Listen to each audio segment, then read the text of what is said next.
Bienvenue dans le podcast de cette semaine sur les applications de la transformée en Z.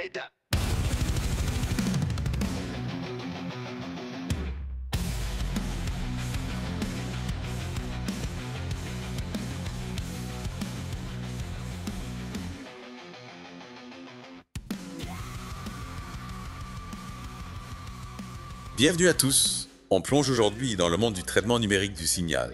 Ah oui, passionnant. Vous nous avez fourni des extraits d'un cours de maths appliqué et traitement du signal, et on dirait que vous voulez comprendre comment les systèmes numériques, en particulier les filtres, fonctionnent. Exactement.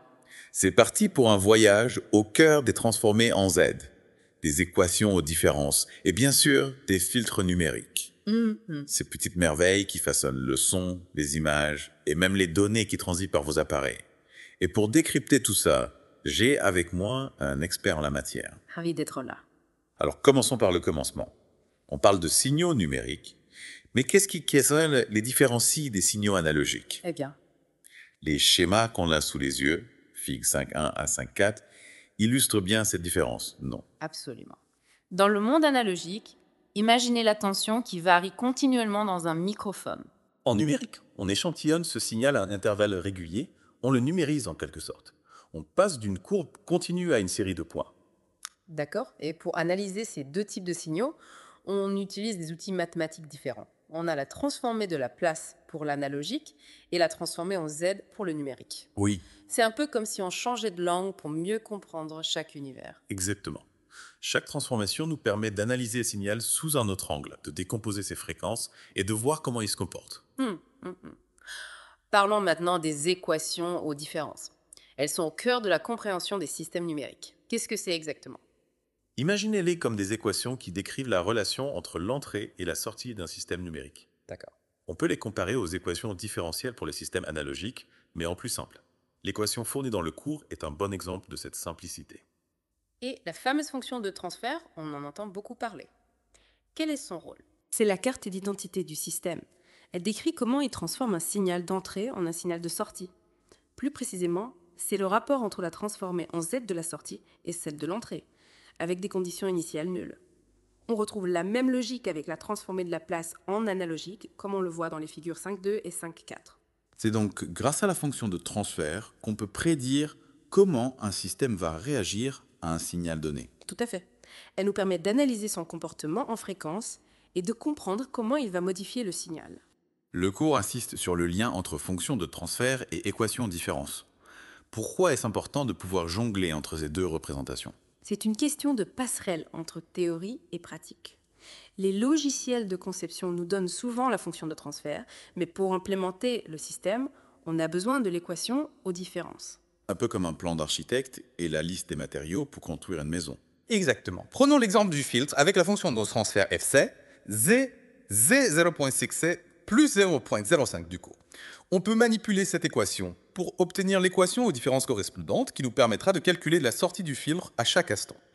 Et avec cette équation, on peut aussi calculer la réponse impulsionnelle, c'est-à-dire la réaction du système à une impulsion. C'est comme sonder le système pour voir comment il réagit à un stimulus bref et intense. Oui, c'est une caractéristique fondamentale qui permet de décortiquer le comportement du système. Un autre point important, c'est la stabilité du système. Pourquoi est-ce crucial? Un système instable, c'est comme une voiture sans frein. Imaginez un amplificateur audio qui se met à hurler de plus en plus fort sans raison. Oh, C'est le genre de situation qu'on veut éviter. aïe, mes oreilles. Ça rend mieux l'enjeu. Mais comment savoir si un système numérique est stable? En regardant les pôles de sa fonction de transfert. Pour qu'il soit stable, tous les pôles doivent se trouver à l'intérieur du cercle unité dans le domaine Z. C'est comme une zone de sécurité pour garantir un comportement prévisible. On retrouve une logique similaire dans le domaine analogique, mais avec la moitié gauche du plan complexe, comme le montre la figure 5.6. Plongeons maintenant dans le vif du sujet, les filtres numériques. Il en existe plusieurs types, chacun avec ses particularités et ses applications. Oui, on distingue principalement les filtres à réponse impulsionnelle finie, RIF ou FIR, et les filtres à réponse impulsionnelle infinie, RI ou IR. Leurs fonctions de transfert ont des formes différentes, ce qui se traduit par des caractéristiques et des usages distincts. J'ai lu que les filtres IF sont toujours stables. Pourquoi? C'est lié à la nature de leur réponse impulsionnelle, qui est finie, comme son nom l'indique. Cela implique qu'ils n'ont pas de pôle dans leur fonction de transfert, ce qui les rend naturellement stables. Le cours mentionne un filtre non causal qui moyenne les échantillons actuels et futurs. Comment est-ce possible d'utiliser des échantillons futurs? On dirait de la magie. C'est un exemple théorique pour illustrer la notion de causalité. Ok. Un filtre causal, c'est un filtre qui respecte le cours du temps, qui ne dépend que du présent et du passé. Le filtre de moyenne non causal, lui, a besoin de connaître le futur, ce qui le rend impossible à réaliser en temps réel. C'est donc un concept purement théorique, une expérience de pensée. Exactement. En pratique, on utilise sa version causale qui moyenne les échantillons actuels et passés. Vous avez parlé de synthétiser des filtres RF. Comment fait-on pour concevoir un filtre qui répond à des besoins précis? Imaginez un chef qui compose une recette. Il part d'une idée, d'un goût qu'il veut obtenir. Oui. Pour les filtres RF, on part d'une réponse en fréquence désirée, illustrée par exemple dans la figure 5-17. On utilise ensuite la transformée de Fourier inverse pour obtenir la recette, c'est-à-dire la réponse impulsionnelle du filtre. On traduit donc une description du comportement fréquentiel en une suite d'opérations à effectuer sur le signal. C'est l'idée. Mais attention, cette réponse impulsionnelle est souvent infinie, ce qui est impossible à gérer en pratique. On utilise alors des techniques de fenêtrage pour la tronquer et la rendre finie, tout en ajoutant un délai pour respecter la causalité. On voit que la conception de filtres, c'est tout un art. Effectivement, cela demande une bonne dose de savoir-faire et d'expertise. Le cours mentionne que les filtres RF ont une phase linéaire. Qu'est-ce que ça signifie concrètement? Imaginez un groupe de musiciens qui jouent ensemble. Pour que la musique soit harmonieuse, chaque instrument doit suivre le rythme sans décalage. La phase linéaire, c'est la garantie que toutes les fréquences d'un signal traversent le filtre avec le même retard, sans se décaler les unes par rapport aux autres. C'est comme un chef d'orchestre qui synchronise parfaitement ses musiciens. C'est donc important pour éviter de déformer le signal et préserver sa qualité. Tout à fait. C'est crucial dans des applications comme le traitement audio professionnel, où la fidélité du son est primordiale. Passons maintenant aux filtreries. En quoi se distinguent-ils des filtreries? Contrairement aux riffs, les filtreries ont une réponse impulsionnelle qui s'étend à l'infini. Leur sortie dépend non seulement des entrées passées, mais aussi des sorties précédentes. C'est un peu comme si le filtre avait une mémoire qui lui permet de se souvenir de son passé. Ça a l'air plus complexe à analyser. Oui, mais cette complexité offre aussi des avantages. Les filtreries peuvent être plus efficaces que les riffs pour certaines applications, nécessitant moins de calculs pour obtenir le même résultat. Un exemple simple, c'est le filtre du premier ordre H, Wanase du cours. Son équation aux différences et ses réponses impulsionnelles et indicielles montrent bien cette nature infinie. Et comment conçoit-on ces filtreries? Est-ce aussi direct que pour les riffs? Pas vraiment. La conception directe de filtres RI dans le domaine numérique est souvent complexe. Une approche courante consiste à partir de filtres analogiques, conçus avec des méthodes classiques comme Butterworth ou Chebyshev, puis à les transformer en filtres numériques. On s'appuie donc sur les connaissances du monde analogique pour créer des filtres numériques. Exactement. Mais attention, le passage du domaine analogique au domaine numérique n'est pas si simple.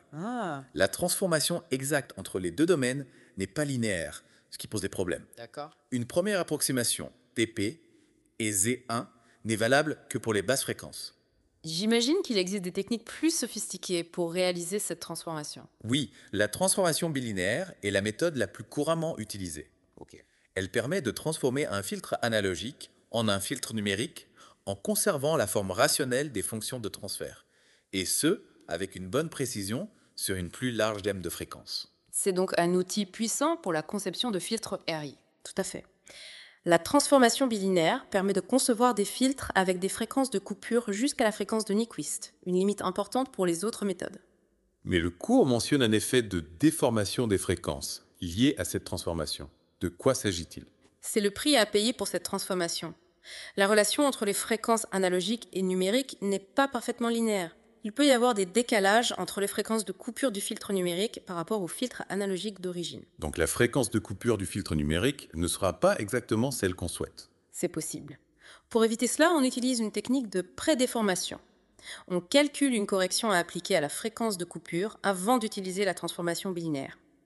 La formule reliant la fréquence analogique à la fréquence numérique déformée, OSH, permet de calculer cette correction. Le dernier exemple du cours illustre la conception d'un filtre passe-bas numérique du premier ordre en utilisant la transformation bilinéaire. Pouvez-vous résumer les étapes clés? On veut concevoir un filtre passe-bas avec une fréquence de coupure de 100 Hz, échantillonnée à 1 kHz. La première étape est de prédéformer la fréquence de coupure pour compenser la déformation de la transformation bilinéaire. Ensuite, on applique la transformation bilinéaire au filtre analogique correspondant, ce qui nous donne la fonction de transfert du filtre numérique. Et à partir de cette fonction, on peut obtenir l'équation aux différences pour implémenter le filtre. Exactement. Mais il faut garder à l'esprit que la fréquence de coupure réelle du filtre numérique peut être légèrement différente de la fréquence souhaitée à cause de l'approximation inhérente à la transformation bilinéaire.